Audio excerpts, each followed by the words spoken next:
Gagasan pengembangan maritim di Aceh sudah mulai dilakukan sejak tahun 2006 yang dilakukan oleh akademisi dan LSM lokal yang selanjutnya melahirkan kebijakan pencadangan daerah konservasi. Namun kebijakan ini dirasakan tidak berjalan karena ternyata kebijakan ini belum muncul nomenklatur di anggaran pendapatan belanja daerah. Pengelolaan sumber daya laut di Kabupaten Aceh Besar secara khusus dan di Aceh secara umum dilakukan oleh Lembaga Panglima Laut yang berpegang pada hukum adat laut.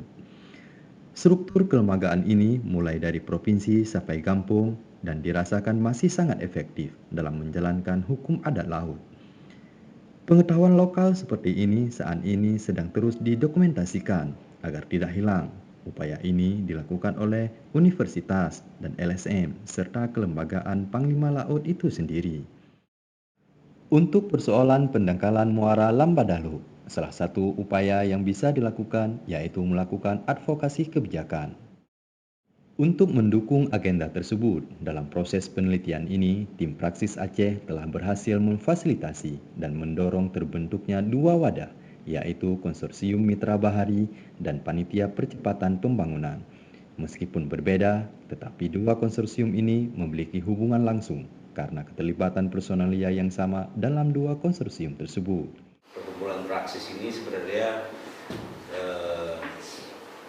organisasi jaringan yang sebenarnya menyatukan berbagai individu maupun organisasi yang memang concern terhadap upaya-upaya untuk memetakan pengetahuan bagi peningkatan kualitas gerakan sosial di Indonesia. Nah, sejak 2010 kami mulai concern terhadap isu-isu kemaritiman. Akibat dari penangkalan muara tersebut, kita juga telah menemukan beberapa aspek persoalan, diantaranya persoalan ekonomi dan juga terhadap kehidupan nelayan, baik itu proses keluar masuknya boot itu mereka sangat bermasalah. Pada dasarnya, Konsorsium Mitra Bahari sudah ada sejak tahun 2004 dan diinisiasi Direktorat Jenderal Kelautan, Pesisir dan Pulau-Pulau Kecil, Kementerian Kelautan dan Perikanan sejak tahun 2003. Keberadaan Mitra Bahari diatur dalam Pasal 42 Undang-Undang Nomor 27 Tahun 2007 tentang pengelolaan wilayah pesisir dan pulau-pulau kecil. Jadi Mitra Bahari ini sebenarnya salah satu program di Direktorat Dirjen Kelautan, Pesisir dan Pulau-Pulau Kecil di bawah KP3K.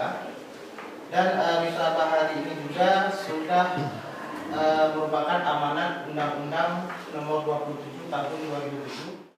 Untuk sementara ini, Mitra Bahari di-SK-kan oleh Kepala DKP Aceh dan hanya mendapat dukungan pendanaan dari anggaran pendapatan belanja negara melalui DKP Provinsi Aceh.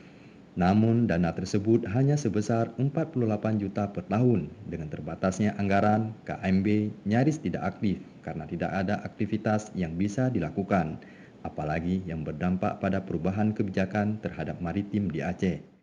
Ada pembiayaan, itu yang dilakukan, tapi tidak ada, kita belum mampu kemarin mengimprove agar fungsinya lebih bisa dinikmati. Jadi terbatas pada melaksanakan apa yang menjadi arahan pusat. Ini baru kita di-SK-kan oleh Pak Kadis, Pak, tanggal 21 Oktober 2014. Ini SK-nya sudah saya ambil. SK kedua ya? SK kedua berarti, Pak. SK pertama saya nggak dapat.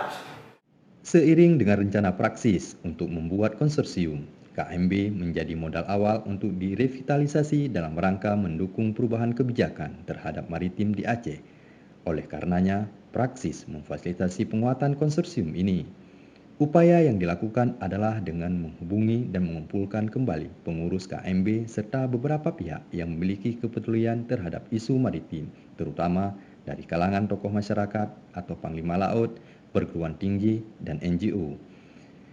Beberapa pertemuan diselenggarakan yang akhirnya disepakati KMB diaktifkan kembali dengan struktur kepengurusan Konsorsium Mitra Bahari baru.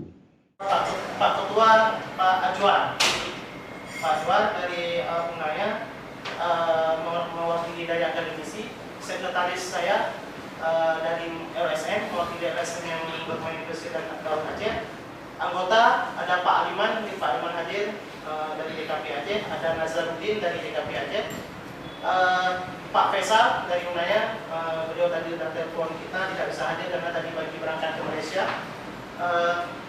Ada Pak Fadli, ada Pak Said Abdal, tadi ada beliau di sini, Pak Said Abdal, ada Pak Yakub, ada Bung Rahmat Dirgantara, beliau tadi sudah telepon saya juga, beliau sekarang di Simulu, tidak bisa bergabung, dan Pak Ahmad Mukminin, dan beliau juga minta maaf tidak bisa hadir, beliau di Sabah dalam posisinya.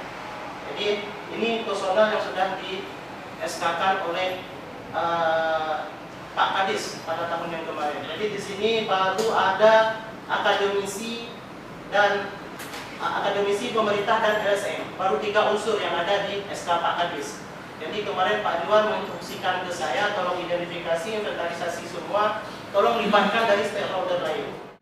Untuk mendapatkan dukungan pendanaan yang lebih besar, kepengurusan Konsorsium Mitra Bahari Aceh akan di-SK-kan oleh Gubernur Aceh. Dengan adanya SK tersebut diharapkan akan mendapatkan dukungan pendanaan dari anggaran pendapatan belanja Aceh. Panitia Percepatan Pembangunan Pelabuhan Lambah Dalu adalah panitia ad hoc yang bertujuan melakukan advokasi di tingkat bawah dengan mendesak pembuat kebijakan di tingkat Kabupaten Aceh Besar.